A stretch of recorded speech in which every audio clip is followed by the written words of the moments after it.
Budget है और इस साल जो मार्च में बिहार का बजट पास हुआ है वो 2,70,000 करोड़ का है। ये बदलाव माननीय नेता श्री नीतीश कुमार और एनडीए की सरकार में जो ये 18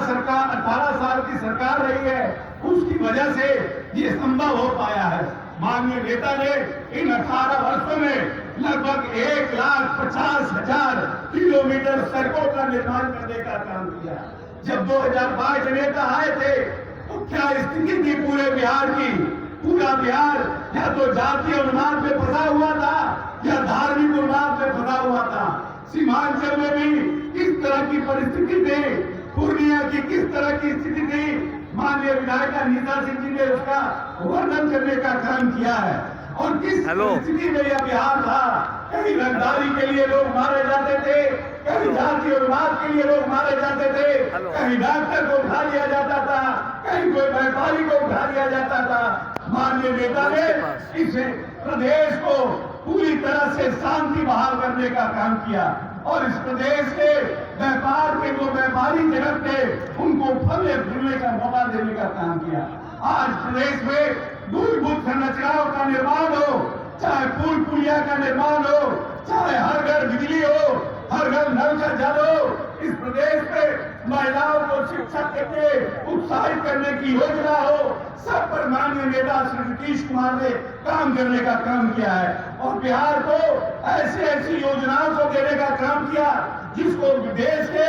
दूसरे राज्यों ने अंगीकार किया और भारत सरकार ने भी उसको अंगीकार करने का काम किया है। इसीलिए हम मानते हैं कि माननीय नेता ने पूरी शिद्दत के साथ एक अभिभावक के रूप में इस बिहार को आगे बढ़ाने का काम किया है। हम सब लोग आपके बीच चुनाव के समय में आते हैं और अपने मेहनताना को मांगने का काम करते हैं। जिस तरह से माननीय नेता ने इस 18 वर्षों में काम करके इस प्रदेश की मूलभूत संरचनाओं के विकास के साथ साथ आने वाली पीढ़ी को भी सशक्त और मजबूत करने के लिए शिक्षा के क्षेत्र में काम किया, पूर्णिया में विश्वविद्यालय देने का काम किया, पूर्णिया में अस्पताल देने का काम किया, पूर्णिया में इंजीनियरिंग कॉलेज देने का काम किया। इसीलिए हम आपसे अपने नेता के मेहनताना के बदले उनके हक के लिए आपसे वोट मांगने के लिए आए हैं। माननीय नेता श्री नरेंद्र मोदी जी ने अपने 10 वर्ष के कार्यकाल में पूरे देश में यह स्वाभिमान दिलाने का काम किया है कि हम भारतवर्ष के लोग इस देश को और आगे बढ़ाने में सक्षम हैं और इसीलिए हम सब लोग मिलकर के इस चुनाव को लड़ने का काम कर रहे हैं। हम सब लोगों को मिलकर के नीतीश कुमार और मोदी जी का जो सपना है इस बिहार को आगे बढ़ाने का, इस देश को आगे बढ़ाने का, उस सपना को पूरा करने के लिए भाई संतोष कुशवाहा जी को जो सब नेताओं ने वक्ताओं ने कहा है कि 4 लाख से भी ज्यादा मतों से जिताकर पार्लियामेंट भेजने का काम कर रहा है, क्योंकि आपने न सिर्फ संतोष कुशवाहा जी को विधानसभा भेजने का काम किया बल्कि 2 बार लोकसभा भेजने का काम किया है। ये माननीय संतोष कुशवाहा जी का हैट्रिक लगने वाला है और अगर आपने हैट्रिक लगाने में अपनी मोहर लगा दी तो हम आपसे वादा करते हैं कि जो संभावनाओं संतोष कुशवाहा जी में है कि आने वाले समय में इस सीमांचल से केंद्रीय मंत्री के रूप में एक मजबूत साथी नेता आपके बीच आने वाला हो सकता है।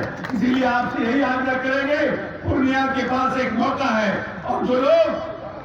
अभी चुनाव लड़ने इनके विरुद्ध आ रहे हैं, जिन लोगों की चर्चा है उन लोगों के हालात क्या है, एक तो जातीय उन्माद में फंसा हुआ व्यक्ति है और दूसरा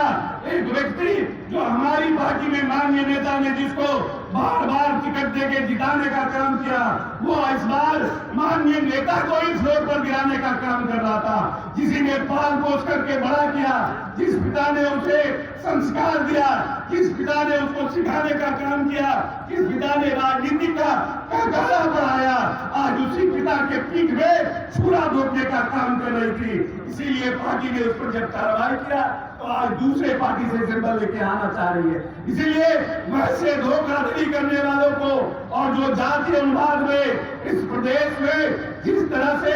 इस प्रदेश के जातीय उन्माद में फंसा करके लोगों को रंगदारी और इस प्रदेश के व्यापारियों का दोहन करने का काम किया है, वो ऐसे लोग को पूर्णिया की जनता निश्चित रूप से दिलाने का काम करेगी और अपने भाई संतोष कुशवाहा जी को ज्यादा से ज्यादा मतों से जिताकर मोदी जी और नीतीश जी के पर्सन को लाने का काम करेगी। बहुत बहुत धन्यवाद। एनडीए जिंदाबाद।